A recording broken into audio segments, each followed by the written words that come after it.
ಅಮೃತ ಘಳಿಗೆ.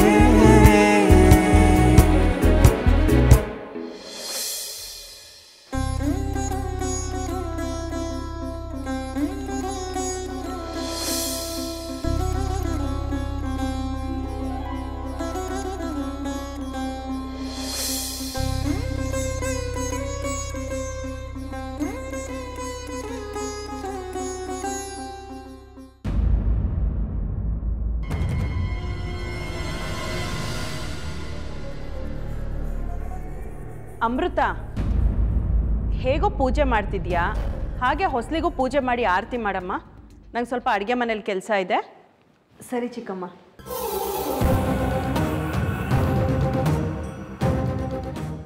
ಅರುಣ್ ಹೇಗೋ ಇಲ್ಲೇ ಹೊರಗಡೆ ಇದ್ದಾನೆ. ಅಮೃತ ಅರುಣ್ ಜಾಸ್ತಿ ಒಬ್ರಿಗೊಬ್ರು ನೋಡ್ತಾ ಇರಬೇಕು. ಆಗಲೇ ಅವರಿಬ್ಬರನ್ನ ಒಂದು ಮಾಡೋಕ್ಕೆ ಸುಲಭ ಆಗೋದು.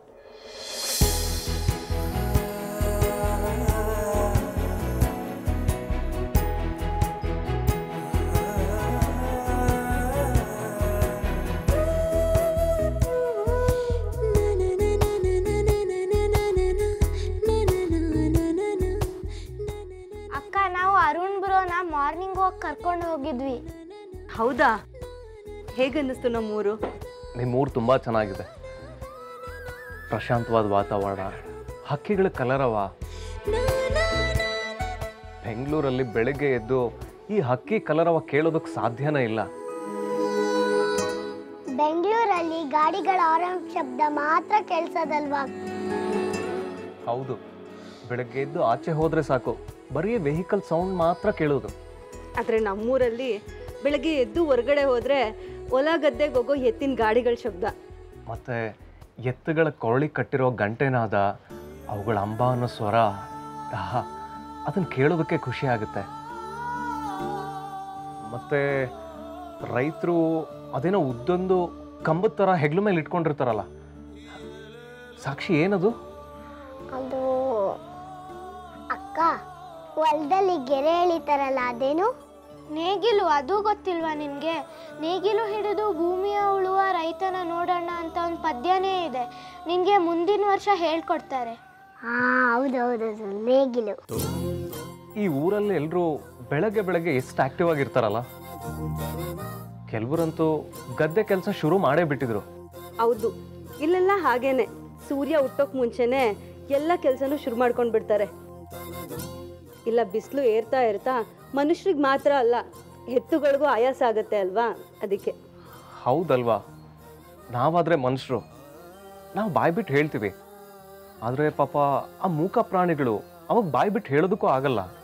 ರೈತರು ಮತ್ತು ದನಕರುಗಳ ಸಂಬಂಧ ತಂದೆ ಮಕ್ಕಳು ಬಾಂಧವ್ಯ ಇದ್ದಾಗೆ. ಬಾಯ್ಬಿಟ್ಟು ಏನು ಹೇಳ್ದೇ ಇದ್ರು ಎಲ್ಲ ಅರ್ಥ ಆಗತ್ತೆ. ಅದಕ್ಕೆ ಸೂರ್ಯನೆತ್ತಿ ಹೇರೋಕ್ ಮುಂಚೆನೆ ಎಲ್ಲ ಕೆಲಸನೂ ಮುಗಿಸ್ಬಿಡ್ತಾರೆ. Nice, very good. ಅಕ್ಕ, ಹೋಗ್ತಾ ದಾರಿಲಿ ಏನಾಯ್ತು ಗೊತ್ತಾ? ಏನಾಯ್ತು ಸಾಕ್ಷಿ? ಹೋಗ್ತಾ ದಾರಿಲಿ ಅರುಣ್ ಬ್ರೋಗೆ ಬಿಕ್ಲಿಕ್ಕೆ ಸ್ಟಾರ್ಟ್ ಆಗ್ಬಿಡ್ತು. ಏನಾಯ್ತು ಆಮೇಲೆ? ಜೋರಾಗಿ ಬಿಕ್ಲಿಸಕ್ಕೆ ಶುರು ಮಾಡ್ಬಿಟ್ರು. ಸಾಕ್ಷಿ, ಮುಂದೆ ಏನು ಹೇಳಬಾರ್ದು. ಸೂರ್ಯ, ನೀನು ಅಷ್ಟೇ.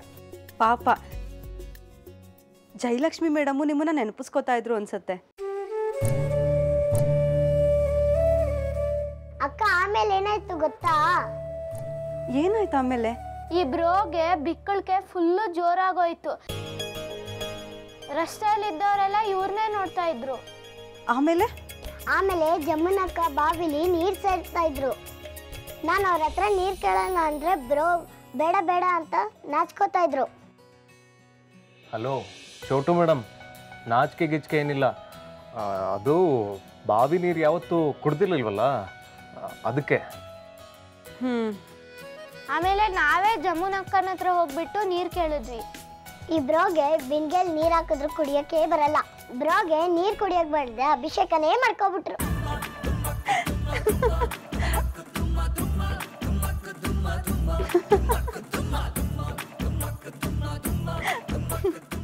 ನೋಡಿ, ಇದಕ್ಕೆ ನಾನು ಹೇಳ್ಬೇಡಿ ಅಂತ ಹೇಳಿದ್ದು. ನೋಡಿ ಹೆಂಗ್ ನಗ್ತಾ ಇದ್ದಾಳೆ ನಿಮ್ಮ ಅಕ್ಕ. ಸಾರಿ. ಅಮೃತ, ಪ್ಲೀಸ್ ನೀನು ಪೂಜೆ ಮುಂದುವರ್ಸು.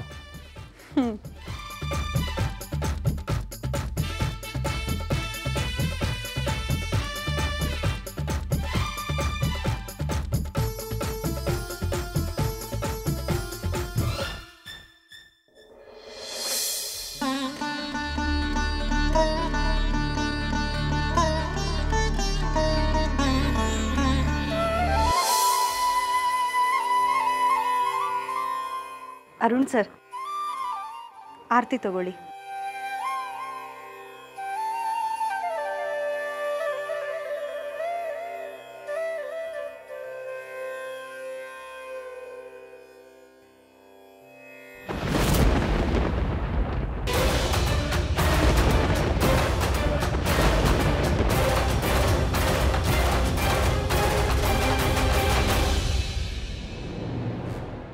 ಅಮೃತ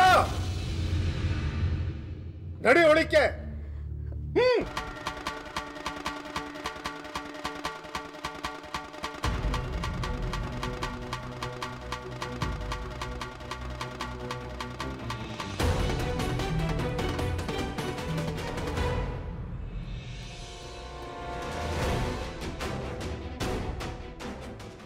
ರೀ, ಏನಾಯ್ತು?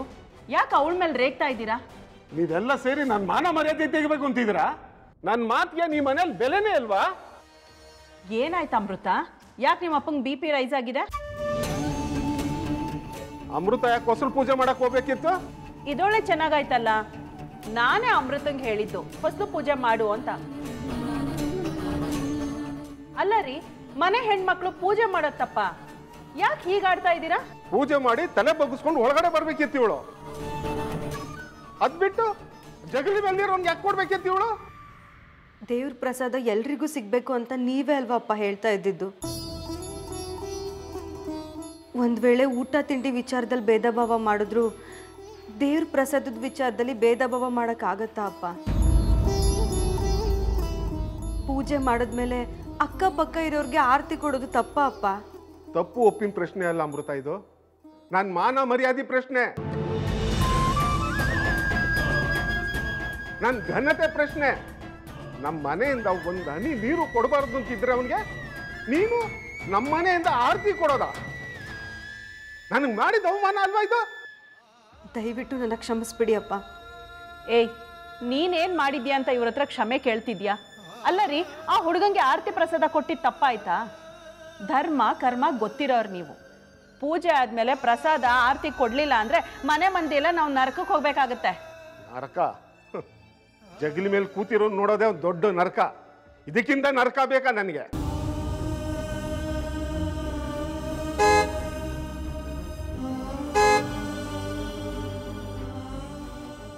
ಕಾರ್ ಬಂದಂಗಾಯ್ತಲ್ವಾ? ಅದಕ್ಕೇನಿವಾಗ? ನಮ್ಮನೆ ಕಾರಲ್ಲಿ ಬರೋ ಮಹಾರಾಜರು ಯಾರಿದಾರೋ? ಅಳಿಂದ್ರು ಬಂದಿರ್ಬೇಕು ಅಂತ ಕಾಣುತ್ತೆ. ಅಂಜಲಿ ಗಂಡ ಆನಂದ ಅಮೆರಿಕಕ್ಕೆ ಹೋಗಿದ್ದಾರೆ, ಅರುಣ್ ಜಗ್ಲಿ ಮೇಲೆ ಇದ್ದಾರೆ. ಇನ್ಯಾವ ಅಳಿಯಂದ್ರು? ಅರುಣ್ ಹೆಸರು ಹೇಳ್ಬೇಡ ಈ ಮನೆಯಲ್ಲಿ ನನಗೆ. ಕಿವಿಲಿ ಕಾದ್ ಸೀಸ ಹೋದಂಗಾಗುತ್ತೆ ಅವನ ಹೆಸರು ಹೇಳಿದ್ರೆ. ನಿಮ್ದೊಳ್ಳೆ ಕಥೆ ಆಯ್ತು. ಈಗ ಮಾತು ಸಾಕು, ನಡಿ ನೋಡೋಣ. ಹರೀಶನ ಹೊಸ ಕಾರ್ ತಗೊಂಡಿರ್ಬೇಕು. ನಿನ್ನೆ ಮಂಜುನಾಥ ಫೋನ್ ಮಾಡಿ ಹೇಳಿದ್ದ, ಹರೀಶನೇ ಬಂದಿರ್ಬೇಕು. ನಡಿ ಹೋಗೋಣ. ಹರೀಶ ಕಾರ್ ತಗೊಂಡ? ಯಾವ ಕಾರ್ ಅಂತ ನೋಡೋಣ ಬಾ. ಬಾ.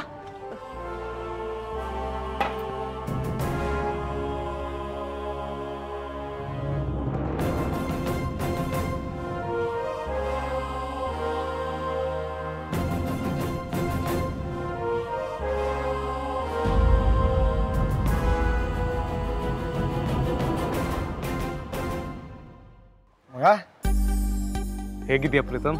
ನಾನು ಸಖತ್ತಾಗಿದ್ದೀನಿ. ಏನೋ ಮಗ ನಿನ್ನ ಅವಸ್ಥೆ? ಬೆಂಗಳೂರು ಒಳ್ಳೆ ರಾಜನ್ ಥರ ಇದ್ದೆ, ಇಲ್ಲಿ ಈ ಹಳ್ಳಿಲಿ ಬಂದು ಇಷ್ಟು ಕಷ್ಟಪಡ್ತಿದ್ಯಾ? ಇರ್ಲಿ ಬಿಡು. ಹಿಂಗೆ ಅಂತ ಗೊತ್ತಾಗಿದ್ರೆ ಬರೀ ಕಾರಲ್ಲ, ಕ್ಯಾರವನ್ನೇ ತಂದು ನಿಲ್ಲಿಸ್ತಿದ್ದೆ. ಪರವಾಗಿಲ್ಲ ಪ್ರೀತಮ್. ಅಳಿಯಂದ್ರ ಕಾರ್ ಅಂತ ಓಡಾಡ್ ಬಂದ್ರಲ್ಲ, ಯಾವ ಅಳಿಯಂದ್ರ ಕಾರು? ಹರೀಶಂಗೆ ಇಷ್ಟು ದೊಡ್ಡ ಕಾರ್ ತಗೊಳ್ಳೋ ಯೋಗ್ಯತೆ ಎಲ್ಲಿ ಬರಬೇಕು? ಇವರಪ್ಪ ಕಾರಿಂದ ಆಕ್ಸಿಡೆಂಟ್ ಮಾಡಿ ಇವರಮ್ಮ ಕಾರ್ ತರ್ತೀನಿ ಅಂತ ನಾಟಕ ಮಾಡಿ ಒಂದು ಪ್ರಾಣ ತೆಗೆದ್ರು. ಈಗ ಇವನು ಈ ಹಳ್ಳಿಲಿ ಈ ಕಾರಿಂದ ಇನ್ನೆಷ್ಟು ಪ್ರಾಣ ತೆಗಿತಾನೋ ಏನೋ. ಯಾಕ್ರಿ ಈ ತರ ಅಪಶಕನದ ಮಾತಾಡ್ತೀರಾ? ಅಮೃತ, ಅಮೃತ, ರತ್ನಕ್ಕ ಏನಾಯ್ತು? ಯಾಕೆ ಅಳ್ತಿದ್ದೀರಾ? ಅಮೃತ, ನಮ್ಮ ಯಜಮಾನ್ರಿಗೆ ಎದೆನೋ ಕಾಣಿಸ್ಕೊಂಡಿದೆ.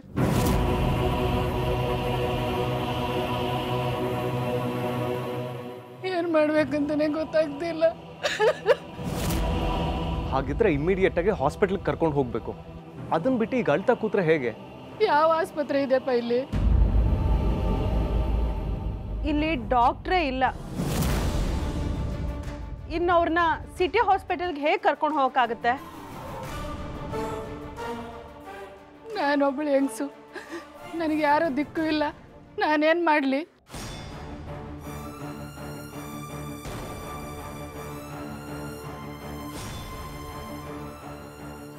ಪ್ರೀತಮ್, ನೀನೊಂದು ಕೆಲಸ ಮಾಡು. ನಮ್ಮ ಕಾರಲ್ಲಿ ಇವ್ರನ್ನ ಹಾಸ್ಪಿಟ್ಲಿಗೆ ಕರ್ಕೊಂಡು ಹೋಗಿ ಟ್ರೀಟ್ಮೆಂಟ್ ಕೊಡಿಸು.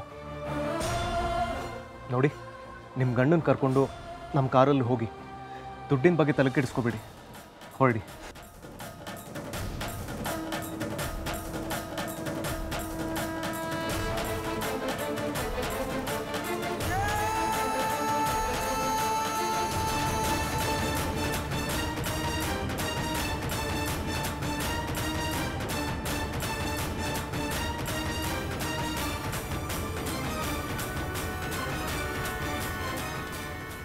ಕಾರ್ ಪ್ರಾಣ ತೆಗೆಯೋದಕ್ಕೆ ಮಾತ್ರ ಅಲ್ಲ, ಪ್ರಾಣ ಉಳಿಸೋದಕ್ಕೂ ಉಪಯೋಗಕ್ಕೆ ಬರುತ್ತೆ.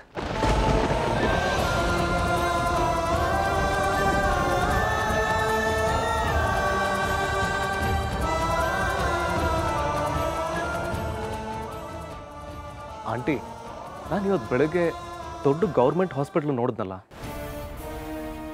ಅಲ್ಲಿ ಎಲ್ರಿಗೂ ಫ್ರೀ ಟ್ರೀಟ್ಮೆಂಟ್ ಸಿಗಲ್ವಾ? ಆಸ್ಪತ್ರೆ ಇದೆ ಅಷ್ಟೇ, ಅಲ್ಲಿ ಯಾವ ಸವಲತ್ತು ಇಲ್ಲ, ಡಾಕ್ಟರ್ಸು ಇಲ್ಲ. ಹೆಸರಿಗೊಂದು ಬೋರ್ಡ್ ಇದೆ ಅಷ್ಟೇನೆ. ಅಲ್ಲಿ ಸ್ವಲ್ಪ ಬೆಡ್ ಇದ್ವು, ಅದನ್ನು ಯಾರೋ ಎತ್ಕೊಂಡು ಹೋಗಿದ್ದಾರೆ. ಈಗ ಅದು ಪುಂಡು ಪೋಖ್ರಿಗಳ ಅಡ್ಡ ಆಗಿದೆ, ಇಲಿ ಹೆಗ್ಣಗಳ ಗೂಡಾಗಿದೆ. ಪ್ರೈವೇಟ್ ಹಾಸ್ಪಿಟಲ್ ಆದರೂ ಇದೆಯಾ ಈ ಊರಲ್ಲಿ? ಬೆಂಗಳೂರು ಥರ ಇಲ್ಲಿ ಸೌಲಭ್ಯ ಇಲ್ಲ. ವಾಟ್? ಹಾಗಿದ್ರೆ ಎಮರ್ಜೆನ್ಸಿ ಅಂದರೆ ಇಲ್ಲಿ ಯಾವ ಡಾಕ್ಟರ್ ಸಿಗಲ್ವಾ?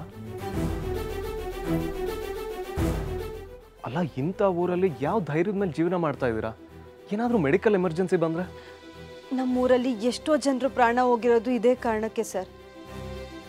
ಸಾಕು ಸಾಕು ಮಾತು, ನಡೀರಿ ಒಳಗಡೆ.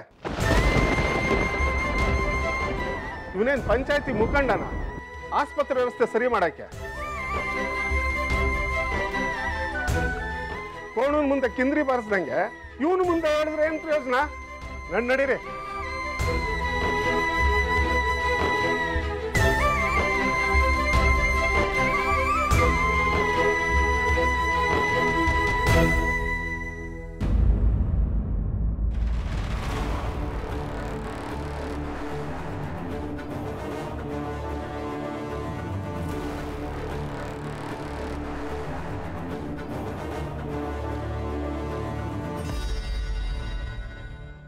ಊರಿಗೊಂದು ಹಾಸ್ಪಿಟ್ಲ್ ಇಲ್ಲ ಅಂದರೆ ಹೇಗೆ?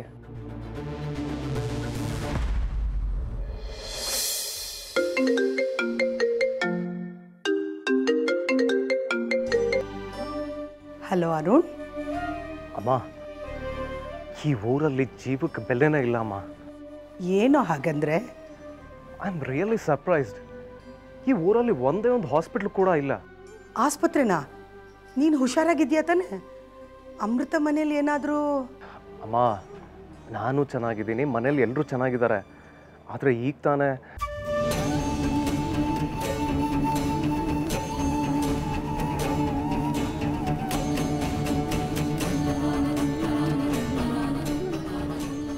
ಅರುಣ್, ಪ್ರೈವೇಟ್ ಹಾಸ್ಪಿಟ್ಲ್ ಇಲ್ಲದೆ ಇರಬಹುದು, ಆದರೆ ಗೌರ್ಮೆಂಟ್ ಹಾಸ್ಪಿಟ್ಲು ಪ್ರತಿಯೊಂದು ಊರಲ್ಲಿ ಇದ್ದೇ ಇರುತ್ತೆ. ನೀನು ಸರಿಯಾಗಿ ವಿಚಾರಿಸಿ ಕೇಳು. ಇರಬೇಕು ಅಮ್ಮ, ಆದರೆ ಈ ಊರಲ್ಲಿ ಯಾವ ಹಾಸ್ಪಿಟ್ಲು ಕೂಡ ಇಲ್ಲ.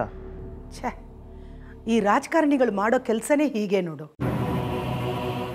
ಪ್ರತಿಯೊಂದು ಹಳ್ಳಿಗೂ ಆಸ್ಪತ್ರೆ ಅಲಾಟ್ ಆಗಿರುತ್ತೆ. ಅದನ್ನು ಪಂಚಾಯಿತಿ ಮುಖಂಡರು ಮುತುವರ್ಜಿ ವಹಿಸಬೇಕು. ಯಾರೋ ಒಬ್ಬರು ಇಬ್ಬರು ಮಾಡೋ ಕೆಲಸಕ್ಕೆ ಇಡೀ ಊರಿನ ಜನ ಕಷ್ಟಪಡೋ ಹಾಗಾಗಿದೆ ಇಲ್ಲಿ. ಇದಕ್ಕೇನು ಸೊಲ್ಯೂಷನ್ ಇಲ್ವಾ ಅಮ್ಮ? ಖಂಡಿತ ಇದೆ ಅರುಣ್, ಜನರು ಮನಸ್ಸು ಮಾಡಬೇಕಷ್ಟೇ. ನೋಡು, ಆಸ್ಪತ್ರೆಗೆ ಸಂಬಂಧಪಟ್ಟ ಕೆಲಸಗಳ ಬಗ್ಗೆ ನೀನು ಪಂಚಾಯಿತಿ ಮುಖಂಡರ ಹತ್ರ ಮಾತಾಡು.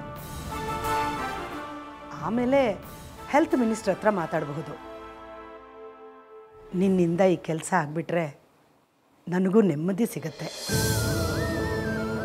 ಅಮೃತ ತಾಯಿ ಪದ್ಮಾವತಿಯವ್ರ ಪ್ರಾಣ ಹೋದಾಗೆ ಮತ್ತೆ ಆ ಊರಲ್ಲಿ ಯಾರ ಪ್ರಾಣನೂ ಹೋಗಬಾರ್ದು ಅರುಣ್. ಆಯ್ತಮ್ಮ, ನೀವು ಇಷ್ಟು ಹೇಳಿದ್ರಲ್ಲ ಅಷ್ಟು ಸಾಕು. ನಾನು ಈಗಲೇ ಊರಿನ ಮುಖಂಡರನ್ನ ಭೇಟಿ ಮಾಡ್ತೀನಿ. All the very best Arun. ಮತ್ತೆ ಆ ಊರಲ್ಲಿ ಅನ್ಯಾಯವಾಗಿ ಯಾರ ಜೀವನೂ ಹೋಗಬಾರ್ದು. ಐ ಪ್ರಾಮಿಸ್ ಯು ಅಮ್ಮ, ನಾನು ಹಾಸ್ಪಿಟ್ಲಲ್ಲಿ ಎಲ್ಲ ವ್ಯವಸ್ಥೆ ಮಾಡೇ ಮಾಡ್ತೀನಿ. ಓಕೆ ಅಮ್ಮ, ಬಾಯ್. ಬಾಯ್ ಅರುಣ್.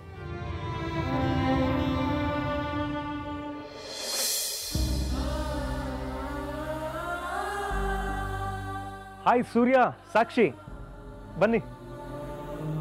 ಏನ್ ಬ್ರೋ? ನೀವಿಬ್ರು ನನಗೊಂದು ಹೆಲ್ಪ್ ಮಾಡ್ತೀರಾ? ಹೆಲ್ಪ್? ಏನ್ ಹೆಲ್ಪ್? ನಾವು ಚಿಕ್ಕವರೆಲ್ಲ ಏನ್ ಹೆಲ್ಪ್ ಮಾಡಕ್ಕಾಗುತ್ತೆ? ನಿಮ್ಮೂರಿನ ಪಂಚಾಯಿತಿ ಮುಖಂಡ್ರು ಯಾರು ಅಂತ ನಿಮ್ಗೆ ಗೊತ್ತಾ? ಓ ಗೊತ್ತು. ಆ ಸಿಡುಕ್ ಮತ್ತೆ ಯಾರಿಗೂ ಗೊತ್ತಿಲ್ಲ, ಎಲ್ಲರಿಗೂ ಗೊತ್ತು. ಏ ಸಾಕ್ಷಿ, ಅಜ್ಜಿ ಹೇಳ್ತಾರಂತ ನೀನು ಹಾಗೆ ಹೇಳಕ್ ಹೋಗ್ಬೇಡ ಕಣೆ. ನಂಗೆ ಯಾರು ಹೊಡಿಯಕ್ ಬರ್ಲಿ, ಇಲ್ಲಿಲ್ವಾ ನಮ್ ಬ್ರೋ, ಅವ್ರಿಗೆ ಹೇಳಿ ಅವ್ರಿಗೆ ಹೊಡ್ಸಾಕ್ಬಿಡ್ತೀನಿ ಅಲ್ವಾ ಬ್ರೋ? ಸಾಕ್ಷಿ, ನಿಮ್ಮ ಅಣ್ಣ ಹೇಳ್ತಿರೋದು ಕರೆಕ್ಟಾಗೇ ಇದೆ. ದೊಡ್ಡವ್ರಿಗೆ ಯಾವತ್ತೂ ಗೌರವ ಕೊಡಬೇಕು, ಓಕೆನಾ? ಸರಿ ಆಯ್ತು. ಈಗ ನಾನು ಪಂಚಾಯಿತಿ ಮುಖಂಡರು ನೋಡ್ಬೇಕಲ್ಲ. ಈಗ ತಾನೇ ಹಿಂದ್ಗಡೆ ರೋಡಲ್ಲಿ ನೋಡಿದ್ವಿ. ಸರಿ, ಹಾಗಿದ್ರೆ ಈಗ ಅವ್ರು ಎಲ್ಲಿ ಸಿಗ್ತಾರಂತ ನನಗೆ ತೋರಿಸ್ತೀರಾ? ಬನ್ನಿ ತೋರಿಸ್ತೀನಿ.